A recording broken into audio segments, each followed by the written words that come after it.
Poor wife walks in on Millionaire proposing to Mistress. What she does next will shock you.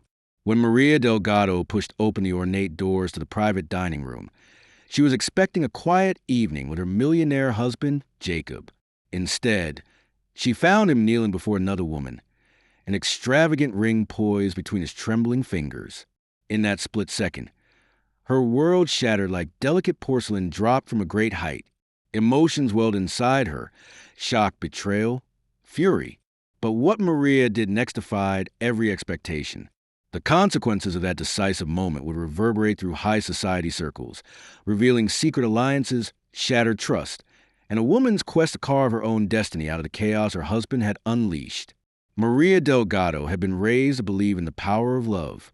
Born in a modest suburb of Philadelphia, she'd spent her childhood studying hard, watching her parents work long hours, and learning the value of perseverance. Love, in her eyes, was meant to be honorable, a sacred promise that transcended time and adversity. So, when she married Jacob Delgado, an unassuming man at the time who later skyrocketed to wealth, she believed their union was fated. Everything about Jacob back then spoke of ambition tempered by warmth, a thirst for success supported by a deep devotion to her. They married in their mid-20s, beginning with a modest apartment in downtown Philadelphia. While he climbed the rungs of the real estate development world, Maria supported them both by teaching music lessons to neighborhood kids. She beamed with pride each time Jacob closed a deal that brought them a step closer to his dream of building an empire. Through the nascent years of their marriage, every victory was shared. Every setback was consoled by the other. The couple felt invincible. As Jacob's fortunes grew, so did his interests, and the city seemed too small for his evolving ambitions. With the promise of even greater success, he uprooted them to New York. Over time, he transformed from the modest man Maria once knew into someone revered by the upper echelons of Manhattan's elite. He became known for orchestrating multi-million-dollar real estate ventures. Their modest apartment turned into a lavish penthouse overlooking Central Park. From dressing in simple button-down shirts to adorning himself in bespoke suits from Savile Row, Jacob thrived in the glitz and glamour of high society life. Maria was proud of him, of course, but with each acquisition, each expansion, each lavish party thrown by Manhattan's wealthy set, she began to sense something intangible slipping away. The sweet, humble spark in Jacob's eyes was being replaced by a relentless desire for more. Their shared dinners became fewer and fewer.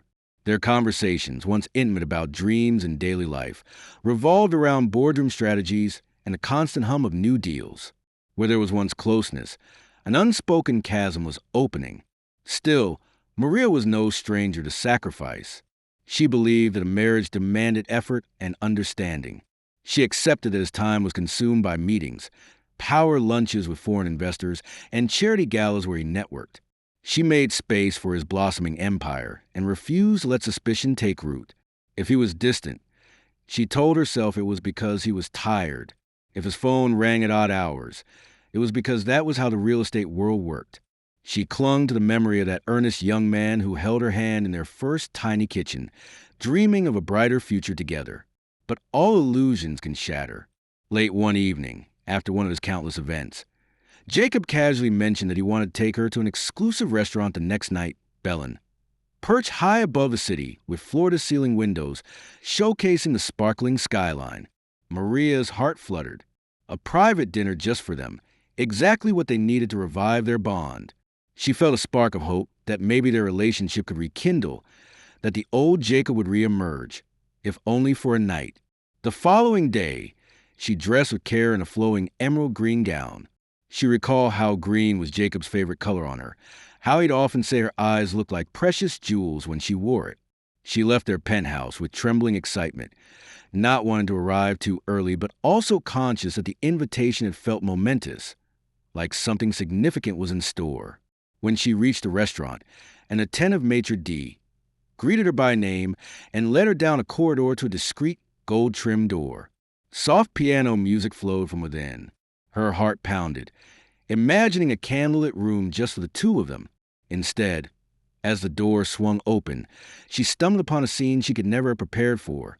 Jacob, down on one knee, proposing to a statuesque blonde woman, his mistress, whose face Maria recognized from hushed rumors at parties and unconfirmed gossip in tabloids.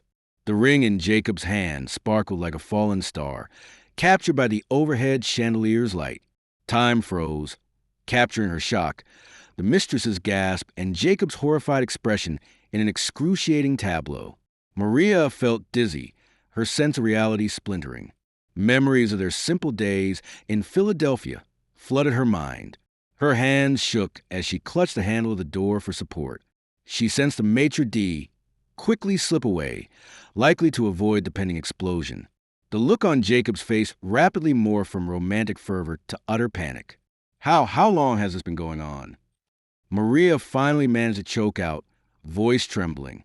The blonde woman, Annalise Winslow, as Maria would later learn, stepped back, her hand protectively covering the ring that Jacob had tried to slip on her finger. She had a deer-in-headlights look, as if she had expected this moment, but not in such a brutal collision of truths. Maria, Jacob began, rising slowly from his knee. It's not what it looks like.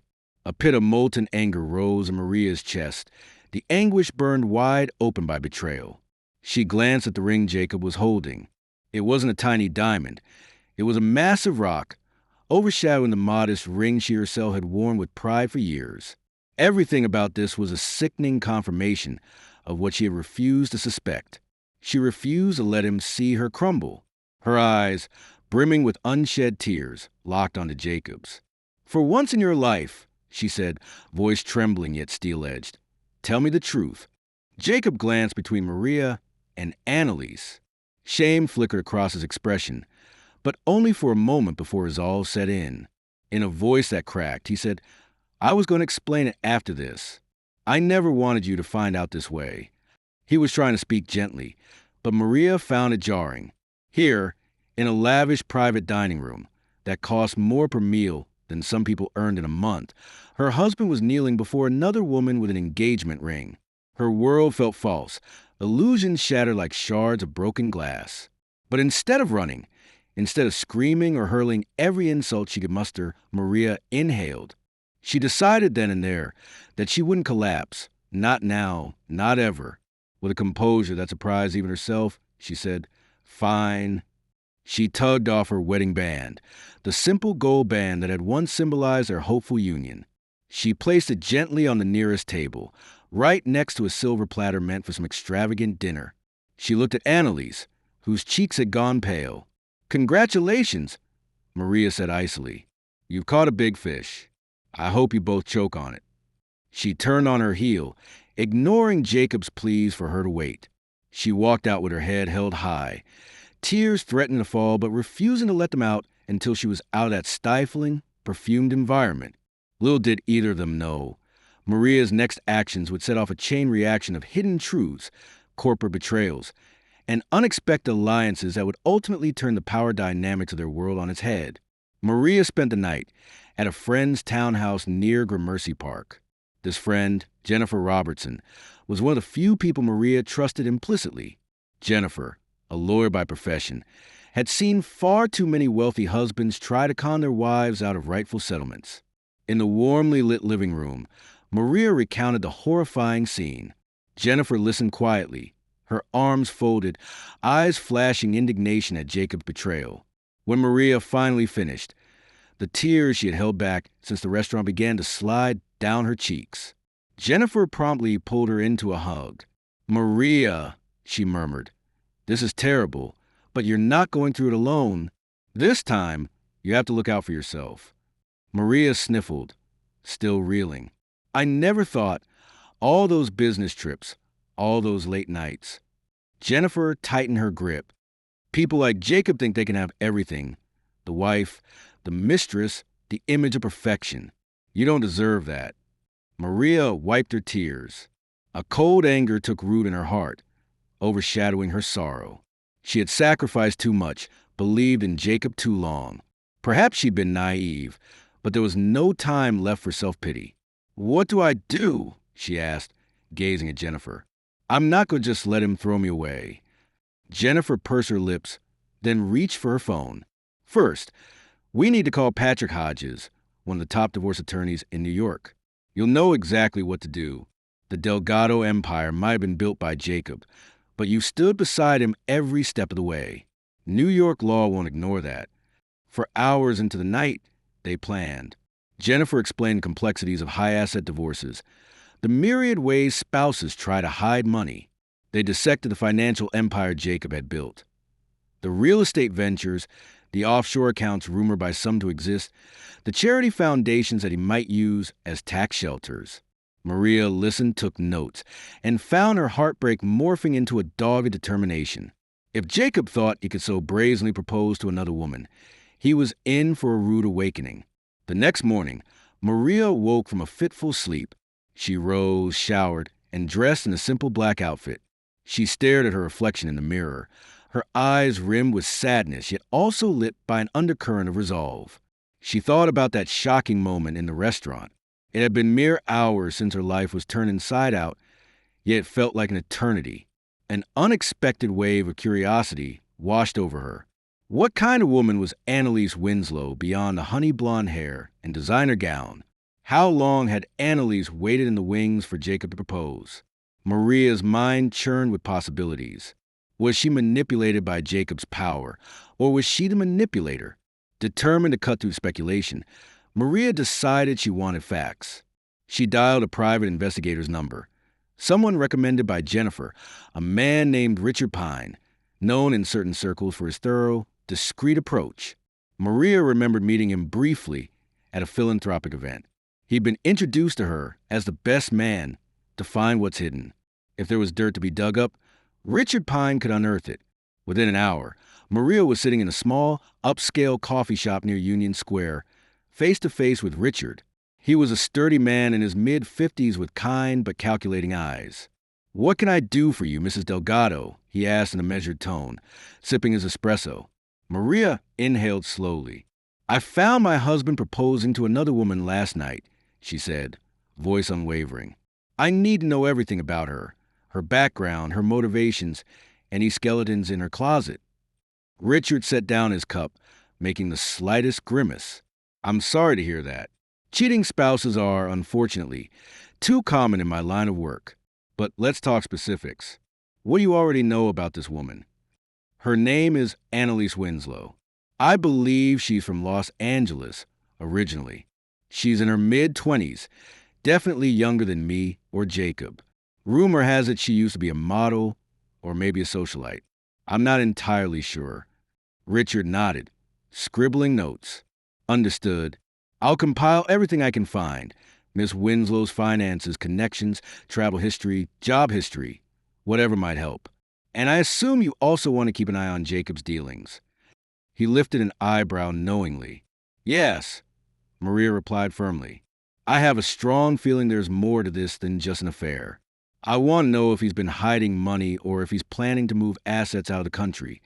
Anything that can help me get some measured justice when we go to court, or even before that."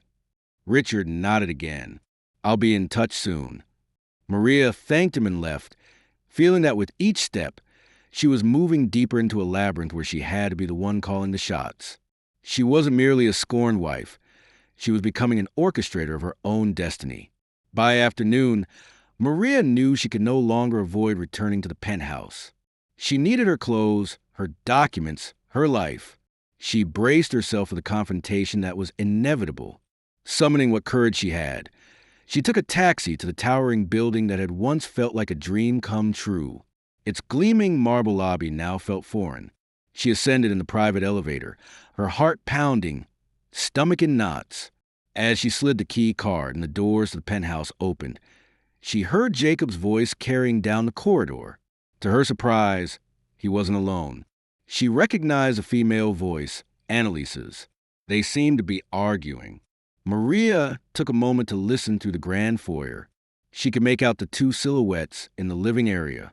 She heard Annalise's voice, tight with anger. "You said you'd handle this differently. Now everyone's talking about it like some scandal. How do you think this makes me look?" Jacob hissed back. "You think I planned to Maria to walk in? God, Annalise, I'm juggling a million things. The board at Delgado Holdings is going to be furious if this leaks to the press." This was supposed to be discreet. Maria felt a twinge of savage satisfaction, hearing the cracks form in their alliance. With her shoulders set, she stepped forward, letting her heels clack on the polished floor. Jacob and Annalise whirled around, identical expressions of shock distorting their features. Maria, Jacob started, lifting a hand in entreaty, but Maria's gaze was locked onto Annalise. Up close, the mistress was undeniably striking, tall, poised, with carefully styled waves of golden hair. Yet Maria noticed a flicker of insecurity behind that controlled exterior. Good, she thought. I'm not the only one rattled. I just came to get my things, Maria said plainly. Then I'll leave, and you two can celebrate your engagement in peace. Annalise's shoulders relaxed, but her eyes narrowed in faint challenge. Jacob stepped forward. Maria, wait. I think we should talk. She laughed mirthlessly. Talk? That's what you wanted to do? You were going to propose to her? Jacob, don't pretend there's any middle ground here. And honestly, what do I have to say to you? Congratulations. Jacob's jaw tightened. It's not that simple. Actually, it is. Maria snapped, her emotions flaring. You made a choice, a public choice, no less. I can't undo that, and I won't be your doormat. Annalise crossed her arms, lips pressed together as though restraining herself from retorting. Maria caught the fleeting glance she gave Jacob, some mixture of fear and entitlement. It dawned on Maria that Annalise may have feared losing the security Jacob's fortune promised. The scorned wife's presence in the penthouse complicated matters for the mistress, who presumably dreamed of living here in style. Just take whatever you need, Jacob said after a moment. We don't need to fight in front of her. Maria's chest constricted, memories of 1,000 shared moments in this home swirling in her mind. But she suppressed the pain and moved calmly to the master bedroom, which was filled with expensive furnishings and the faint scent of the cologne Jacob once gifted her.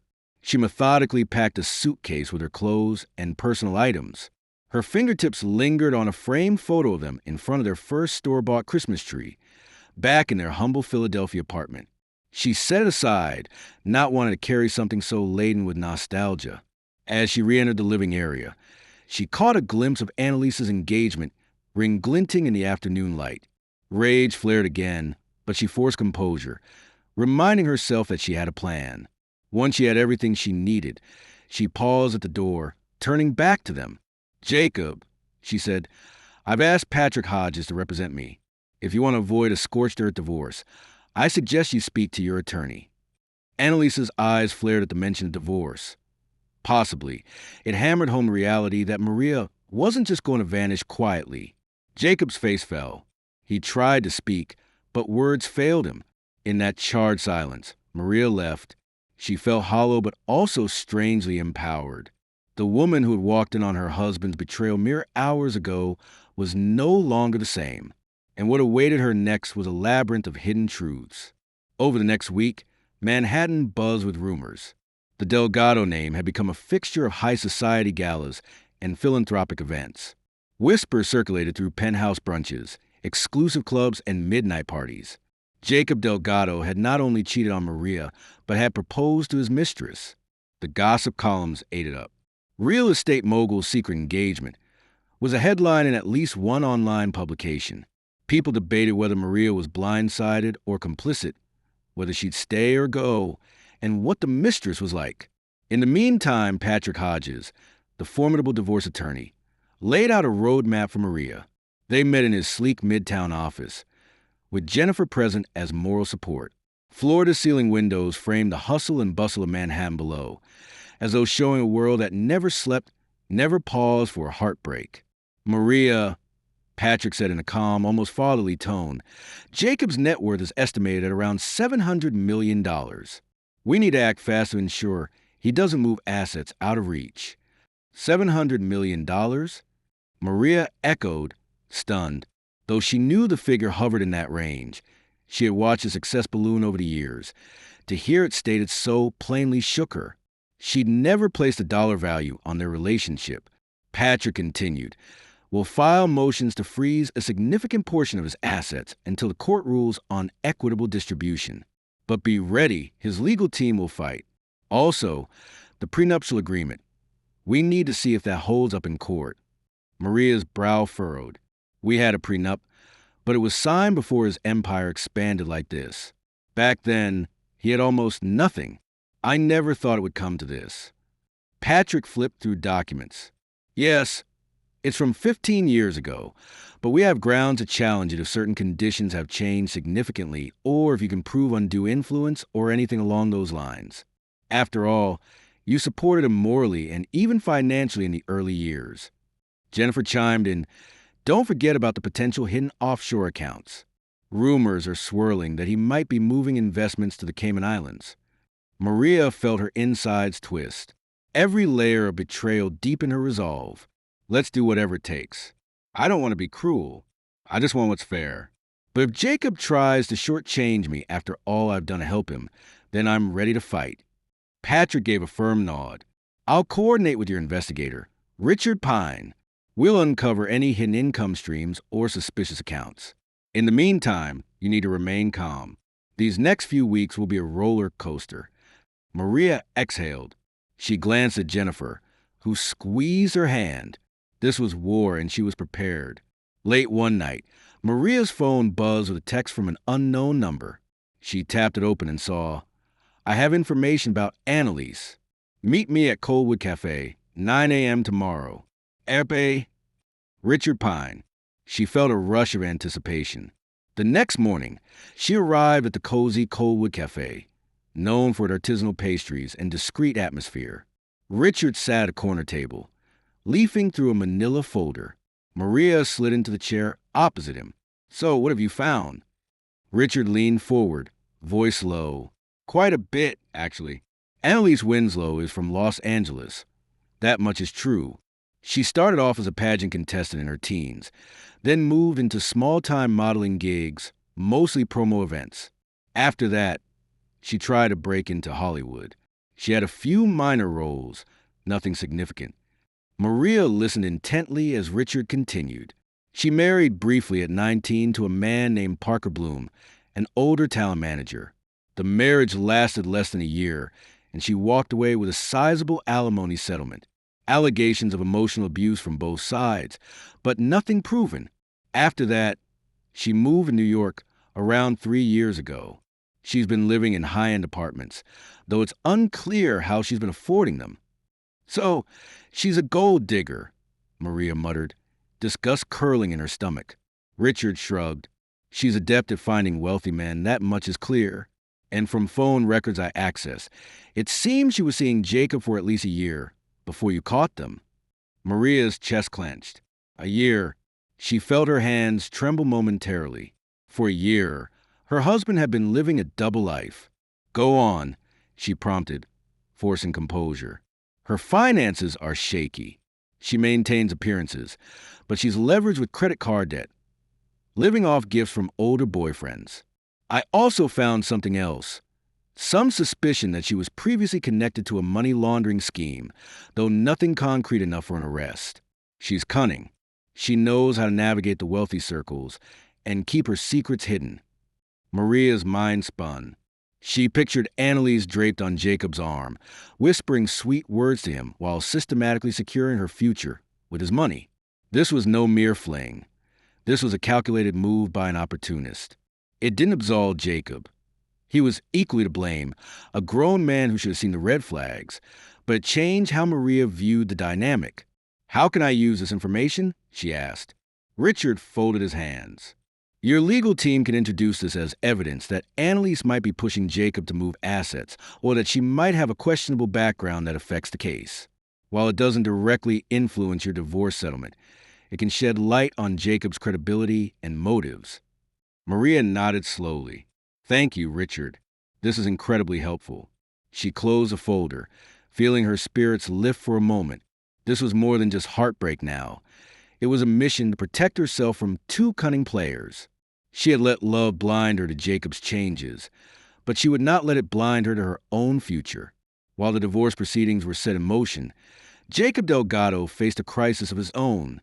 The Delgado Holdings Board of Directors had caught wind of the scandal. The reason? A major investor, Keiji Nakamura, who had planned to pour hundreds of millions into Delgado Holdings' new project, was now hesitant. The fiasco with Jacob's personal life signaled instability at the helm, and big money despises instability. A week later, in the elegant conference room at Delgado Holdings headquarters, Jacob was grilled by the board. The walls were lined with modern art, and the floor-to-ceiling windows overlooked the city. But the tension inside was palpable. Men and women in suits, representing some of the largest financial institutions, demanded answers. Board member Regina Charles, a tough-as-nails executive with silver-streaked hair, eyed Jacob coldly. "We're not here to judge your personal decisions," she began, "but your behavior is affecting our business."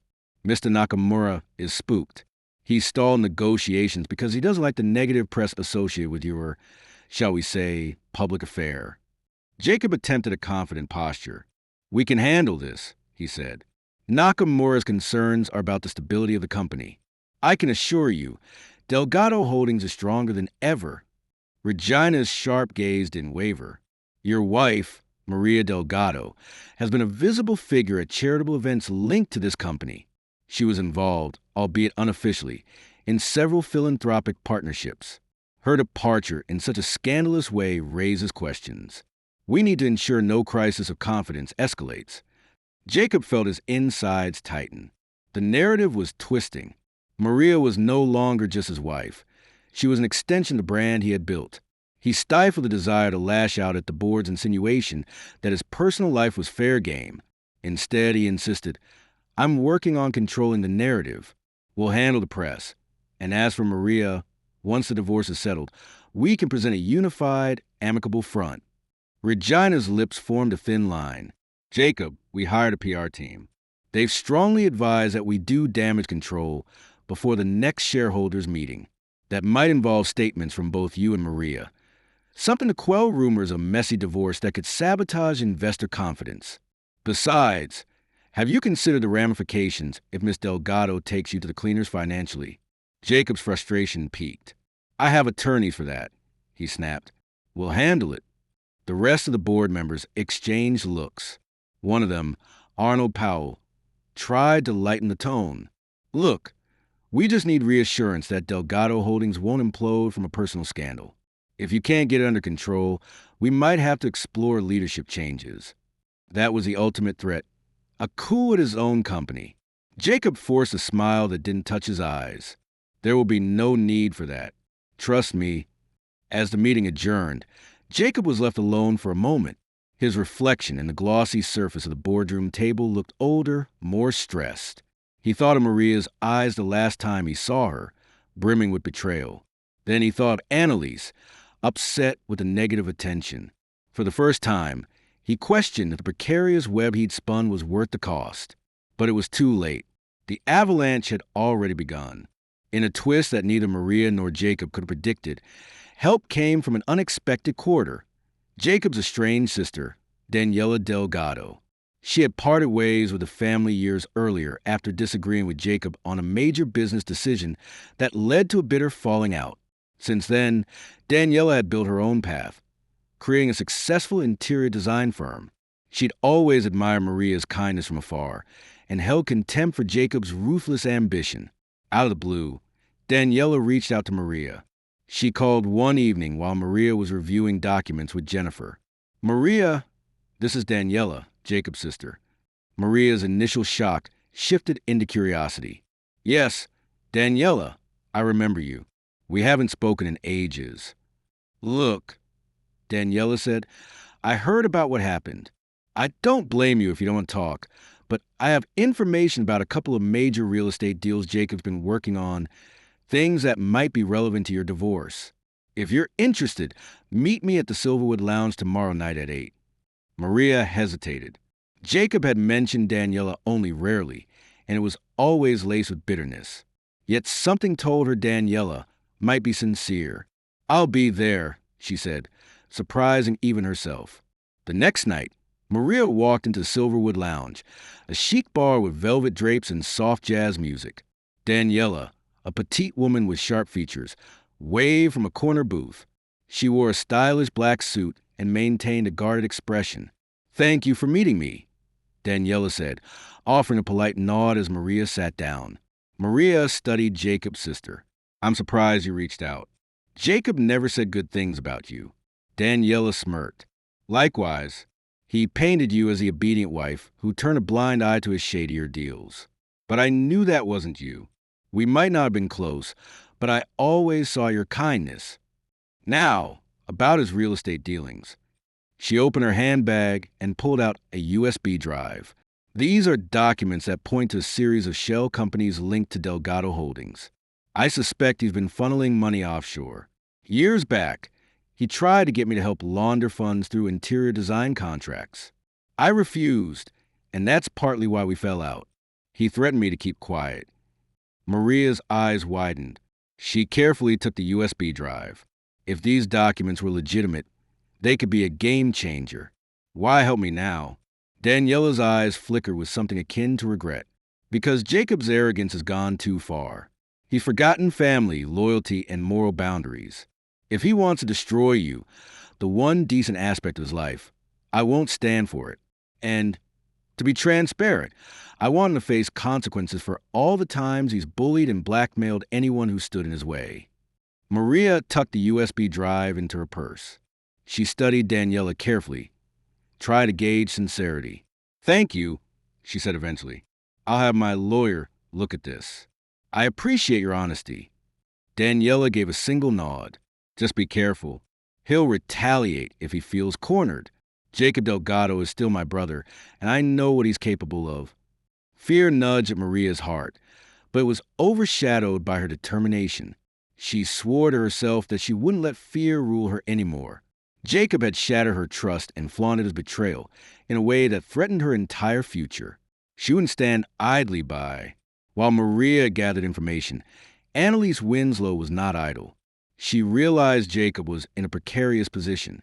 The negative press, the board's dissatisfaction, and now the looming divorce threatened to erode a luxurious future she had counted on. In whispered phone calls, she pressed Jacob to finalize their engagement, to secure her name in the Delgado fortune before it slipped away. Yet Jacob delayed, promising to fix everything first. Uncertain of Jacob's ability to protect her interests, Annalise took matters into her own hands. She arranged a private lunch with one of Jacob's longtime associates, a banker named Charles Montclair.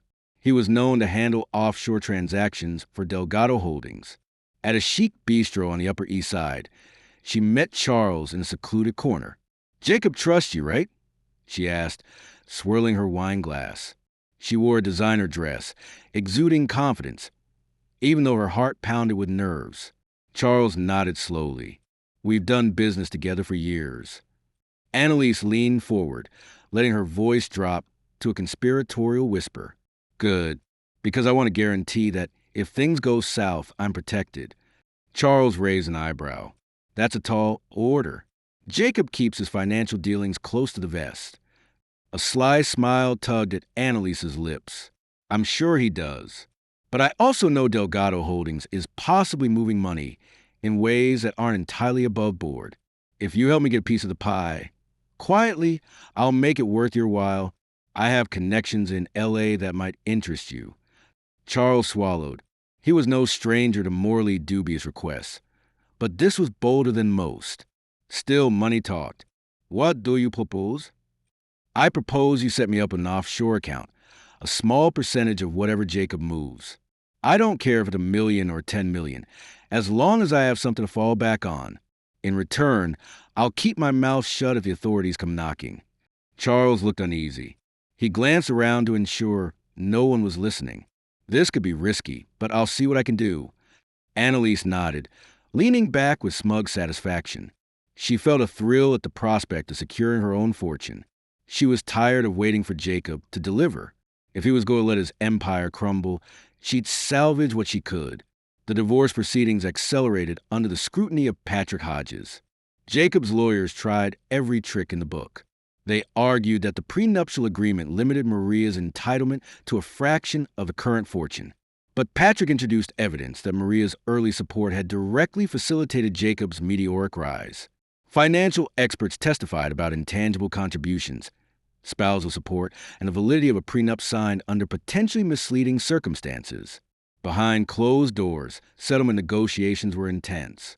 One afternoon, in a wood panel conference room in the courthouse, Maria and Jacob faced each other while their lawyers sparred over details. The tension was suffocating. Jacob's lead attorney, Garrett Rhodes, glared over his wire-rimmed glasses. My client is offering a significant settlement, $20 million. That's more than generous, given the prenuptial agreement. Maria's lawyer, Patrick, shot back. $20 million is a pittance compared to the Delgado empire. My client deserves equitable distribution, especially in light of the new evidence we'll be presenting about hidden assets. Garrett stiffened. What evidence? Patrick laid out the file containing Daniela's USB drive findings. Shell companies, suspicious transfers, and potential tax evasion. Maria noticed Jacob's face flush with anger. She held his gaze, refusing to back down. If you don't want the courts delving into these matters, Patrick said calmly, it would be wise to offer a fair settlement and quickly. Garrett looked at Jacob, who cleared his throat. This is ridiculous, Jacob muttered. Maria, we can handle this privately. Let's not blow up everything we built. Maria's anger flared. We didn't build anything together anymore, Jacob. You destroyed that. I just want what I'm legally entitled to, nothing less. Before Jacob could respond, his phone buzzed. He glanced at it, features hardening. Excuse me, he said, rising and stepping outside. Maria exchanged a look with her lawyer, who gave her a reassuring nod. She felt a pang in her chest, remembering the man she once loved. But she'd come too far to yield. Moments later, Jacob returned, face grim. There's a situation at Delgado Holdings. I need to tend to it. We'll resume this later. He left with Garrett, leaving an uncomfortable silence behind. Patrick exhaled and turned to Maria. He's rattled. That's good, but we need to keep the pressure on. She nodded, her mind swirling with possibilities. Jacob had always thrived under pressure, but this was a new realm of stress. Public scandal, board dissatisfaction, a vengeful sister revealing his secrets, a cunning mistress, and a betrayed wife fighting back. If anyone understood the empire's fragility, it was Maria, and now she had no reason to protect it. Jacob discovered what the phone call was about. Keiji Nakamura had officially withdrawn his large investment due to the ongoing negative publicity and internal instability at Delgado Holdings. The blow was catastrophic. Stocks dipped, the board was livid, and rumors of a hostile takeover circulated. Jacob's once-iron grip on his empire was loosening. In the days that followed, tabloids feasted on fresh gossip. Leaked whispers suggested that Jacob's mistress was demanding a rush wedding, and that the Delgado board was considering a forced resignation if the crisis continued. Jacob's face, once glowing with ambition, now appeared haggard. The carefully curated facade of success was crumbling faster than he could salvage it. At Annalise's insistence, Jacob tried to offer her a lavish ceremony in some exotic locale, hoping a quick marriage might quell some rumors and secure her unwavering support. But the board frowned at any attempt that would further sensationalize his personal life. An internal power struggle erupted, with some directors pressuring Jacob to step down temporarily. Regina Charles, especially, had sharpened her stance, aligning with a faction that believed Delgado Holdings needed a new figurehead to reassure investors. In a desperate bid to maintain control, Jacob made a public statement. Cameras flashed as he stepped before a cluster of reporters outside the Delgado Holdings headquarters. He wore a dark suit, face set in an expression of forced calm. I would like to address recent speculations regarding my personal life, he began, voice subdued. I am currently going through a divorce process, and I request privacy and respect during this challenging time. Delgado Holdings remains strong, and we are fully committed to our ongoing projects. The unfortunate withdrawal of Mr. Nakamura's investment does not diminish our stability, he continued with corporate platitudes. But the reporters clamored for more personal answers. What about the mistress? Are you engaged already? One asked. Jacob ignored it, reading from his carefully prepared statement. But the damage was done. In the public's eye, he was a faithless millionaire with something to hide. Watching the coverage from Jennifer's townhouse, Maria felt a strange mixture of satisfaction and sorrow. She had loved that man once. Now he was a stranger, fighting to keep illusions intact. But illusions always come at a price. She reminded herself of that truth as the divorce hearing approached. Tension reached a fever pitch. Patrick Hodges received a call from Garrett Rhodes requesting a private meeting, just the lawyers and their clients, with no media or court officials. Maria and Jennifer drove to the law firm's office, hearts pounding. They were ushered into a sleek conference room. Jacob, Garrett, Patrick, and a stone-faced Annalise were already seated around a polished table. Maria ignored the pang of seeing Annalise by Jacob's side. She focused on the fact that the mistress's presence was highly unusual in a divorce negotiation. Garrett cleared his throat. "We've come with a proposition. Mr. Delgado is prepared to offer a settlement of $100 million, plus the Manhattan penthouse, in exchange for Ms. Delgado signing a non-disclosure agreement. No further revelations about Delgado Holdings or Mr. Delgado's personal affairs. We want to handle this quietly and move on." Maria's eyes flickered. $100 million was vastly larger than the initial offer. She glanced at Patrick, who gave a subtle nod, indicating it was a substantial proposition. Yet something fell off. Her gaze slid Annalise, who looked uncharacteristically tense. Patrick spoke up. "It's a generous offer, but we need to verify if there are no further conditions. Also, the NDA scope must be clarified. Ms. Delgado has a right to discuss her personal experiences freely." Jacob cut in, voice sharp. "I don't want my ex-wife airing dirty laundry. We sign this, we end it. Maria, you go your way, I go mine." Maria's heart raced. A $100 million could secure her future, free her from the stress, and let her start anew. It was a fortune beyond her wildest imagination back when they were newlyweds sharing cheap takeout. But then her gaze settled on Annalise, who avoided eye contact. Maria recalled the shady deals and the knowledge that Delgado Holdings was unraveling behind the scenes. She realized that if she accepted the offer blindly, she might be stepping into a trap, allowing Jacob to cover up potential crimes and injustice. She licked her lips, choosing her words carefully. "Jacob, I appreciate the offer, but I won't sign anything until I'm sure you're not hiding more. I don't need your hush money if it means letting you and Annalise ruin more lives." Anger flashed in Jacob's eyes. "You're letting bitterness cloud your judgment. Think of what a $100 million can do for you." Annalise finally spoke, voice hesitant. "Maria, please, there's no need to drag this out. We can all walk away with dignity." Maria almost laughed at the irony of Annalise talking about dignity. Instead, she closed her eyes, remembering the heartbreak of that night at Bellin. Then she thought of the fear and manipulation that might still lurk if she let Jacob walk away scot-free. "I'll consider it," she said, "but I'm not making a decision today." Garrett, Jacob's lawyer, looked frustrated. "We need an answer soon, otherwise we proceed to court." "Then we proceed to court," Patrick replied calmly. "We'll see you there." The tension was palpable as they stood to leave. Jacob locked eyes with Maria. "Don't do this," he said softly, an echo of the old Jacob appearing for a split second. "We can solve this quietly." She met his gaze, seeing the man she once loved, drowned out by layers of betrayal. If you had wanted things quiet, you wouldn't propose to your mistress in a public place. The day of the official court hearing dawned cloudy and brisk. Photographers and reporters crowded the courthouse steps. Maria arrived with Patrick, Jennifer, and a small security detail. Whispers followed her. She was no longer just a betrayed wife. She was a woman who might topple a millionaire's empire. Rumors swirled that she possessed damning evidence of fraud. Jacob and Annalise arrived separately, escorted by their own legal team. People craned their necks to catch a glimpse, cameras clicking furiously. He looked tense, shoulders stiff under his tailored suit. Annalise kept her chin high, though she lingered behind Jacob, as if wary of the scrutiny. Inside the large, wood-paneled courtroom, the judge, a stern woman named Honorable Denise Faraday, called the session to order. The atmosphere was charged with anticipation.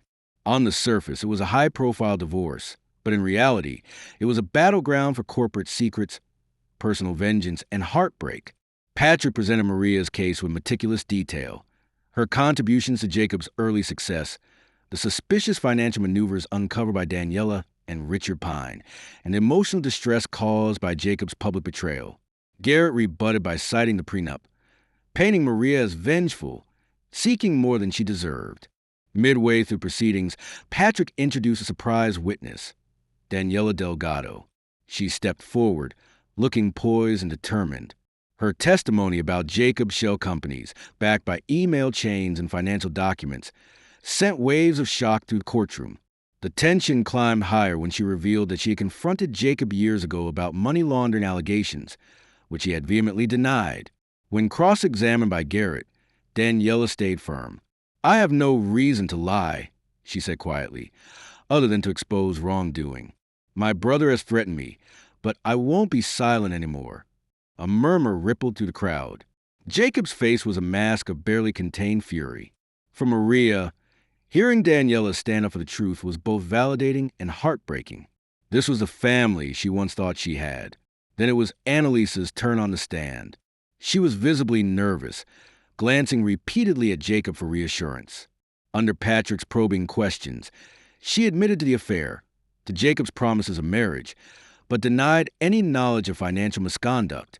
She played the part of the innocent lover, insisting she merely fell in love with a man who claimed he was divorcing his wife. Patrick pressed. Did Mr. Delgado ever mention, even indirectly, wanting to shift funds out of the country, presumably to protect him from a plaintiff? Annalise hesitated, swallowing hard. "Not in so many words," she finally said. He mentioned wanting to make sure his money was secure." That small admission sent a ripple through the courtroom. Jacob's lawyer objected, but the damage was done. By the time Annalise stepped down, sweat dotted her brow. She cast a fleeting glance at Jacob, who looked away. After a tense lunch recess, the court reconvened. Garrett strode to the center, a triumphant gleam in his eyes. "Your Honor, we have newly obtained evidence regarding Ms. Delgado's own financial history. Specifically, questionable transactions in her name that raise concerns about her credibility." A hush descended. Maria's heart skipped. She had no idea what they were referring to. She quickly glanced at Patrick, who looked equally puzzled. Jennifer furrowed her brow. Could Jacob's legal team have found something contrived to discredit Maria? Garrett projected documents onto a screen. They showed wire transfers from an account titled M. Delgado to a bank in the Cayman Islands. The amounts were substantial, several $1 million. Maria was dumbfounded. She had never seen those transactions. "This is absurd," Patrick hissed. "Ms. Delgado has no knowledge of these accounts. They must be fabricated." But Garrett pressed on. "Nevertheless, these documents indicate that Ms. Delgado might have known about offshore practices and even participated in them. We must question her integrity and motivations." Maria's stomach churned. She realized this was a smear tactic, orchestrated to paint her as complicit or hypocritical. But how had they manufactured these records? The judge frowned, calling for order. "Ms. Delgado," she addressed Maria, "do you have any knowledge of these transactions?" Maria stood, voice trembling but resolute. "None whatsoever, Your Honor. This is the first I've seen of these so-called documents. I suspect they're part of a scheme by Mr. Delgado to undermine my case." Jacob's eyes flicked toward her. Was there a flicker of regret, or just determination to win at any cost? The judge instructed further examination of the evidence, and recess was called for the day. The media outside went wild, speculating on whether Maria was truly innocent or had skeletons in her closet.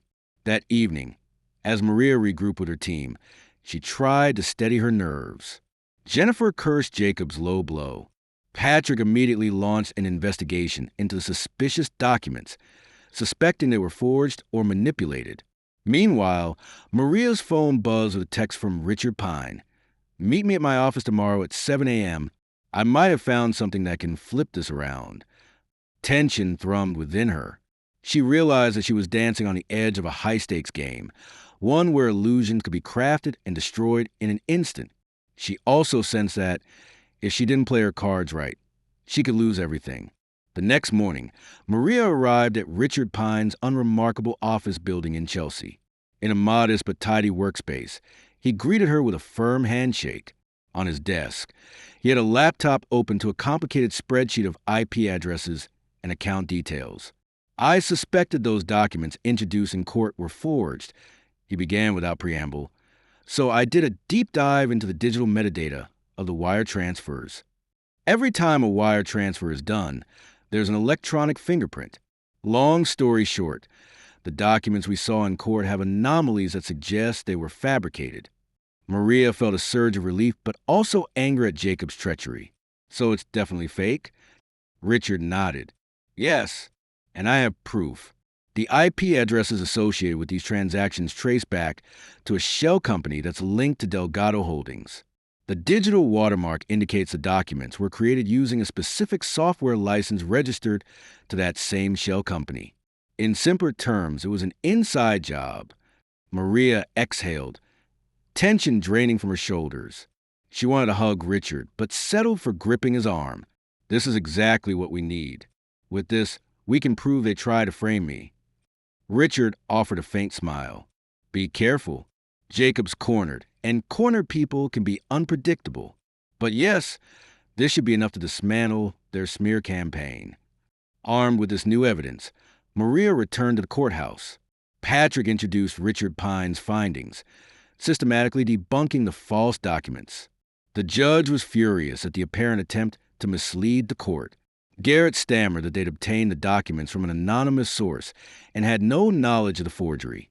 Jacob looked livid, glancing at Annalise, who stared at the floor. The judge sternly reminded all parties that perjury and tampering with evidence carried severe consequences. In a decisive moment, she ordered a full forensic audit of Delgado Holdings accounts.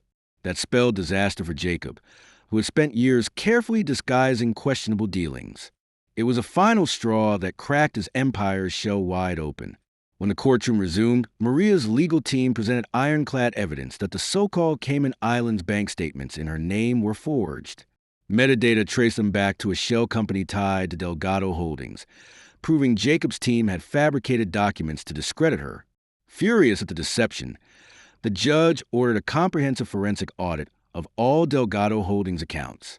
Within days, the company's stock nosedived as investors panicked, and board members blamed Jacob for the ensuing scandal.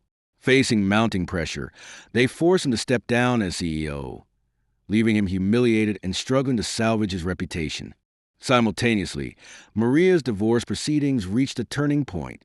Recognizing he was cornered by the damning audit and under threat of potential criminal investigation, Jacob instructed his lawyer to extend a vastly improved settlement offer. Instead of the nominal amounts initially proposed, Maria now stood to receive $200 million, a portfolio of properties, including the Manhattan penthouse, and an official acknowledgement of Jacob's wrongdoing. Crucially, the settlement would also include his public apology for using forged evidence against her. Desperate to minimize further legal liabilities and public shame, Jacob surrendered to every condition, though he seethed at the outcome. On the day the final documents were signed, Jacob approached Maria in the courthouse hallway, offering a halting apology that acknowledged the betrayal and beneath that, his regret at how spectacularly he destroyed their shared dreams. Maria accepted his words without malice, though the bond they'd once shared was irrevocably severed. Annalise Winslow did not appear. Rumors suggested she was already planning her exit, unwilling to remain at Jacob's side now that his empire was in shambles. With the divorce finalized, Maria stepped away from the chaos. Though she walked away with more money than she'd ever imagined, she remained grounded by the values her parents had instilled in her. Resolving to use her resources for good, she founded an organization to assist women rebuilding their lives after betrayal, separation, or financial struggles. Daniela, Jacob's sister, became a staunch supporter. Together, they furnished the charity's new office, forging a friendship born of mutual respect rather than shared loyalty to Jacob. Jacob's fall from grace served as a cautionary tale in Manhattan's elite circles, a parable of unchecked ambition leading to ruin. Free from his shadow, Maria embraced her next chapter on her own terms, moving into a modern penthouse across town, a space she chose herself, not out of obligation. She felt a renewed sense of hope. Gazing at the skyline one late afternoon, she allowed the crisp air to fill her lungs, contemplating the journey that had challenged her faith in love and trust. Yet, in rising from the rubble, Maria discovered a powerful truth. Broken dreams could serve as a foundation for a more genuine, self-determined future.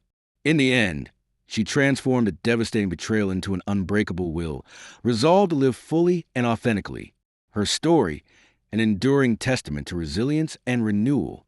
And there you have it, the twists and turns of Maria Delgado's remarkable journey from unsuspecting wife to triumphant phoenix. She discovered the power of self-reinvention in the face of heartbreak and high-stakes drama, proving that even the deepest betrayals can ignite a fierce determination to rise. Jacob Delgado's downfall and Annalise Winslow's vanishing act became cautionary tales whispered throughout Manhattan's elite circles, while Maria's name was etched into the city's lore as a resilient survivor who refused to back down. She built a new life that honored her past but never allowed it to define her future. If you've been hooked by this tale of scandal, reinvention, and triumph, be sure to like, share, and subscribe to the channel. Help us spread the inspiration and let others know that even in the darkest moments, there's always a chance to step into the light, stronger than ever. Together, we can celebrate stories of courage, resilience, and personal victory.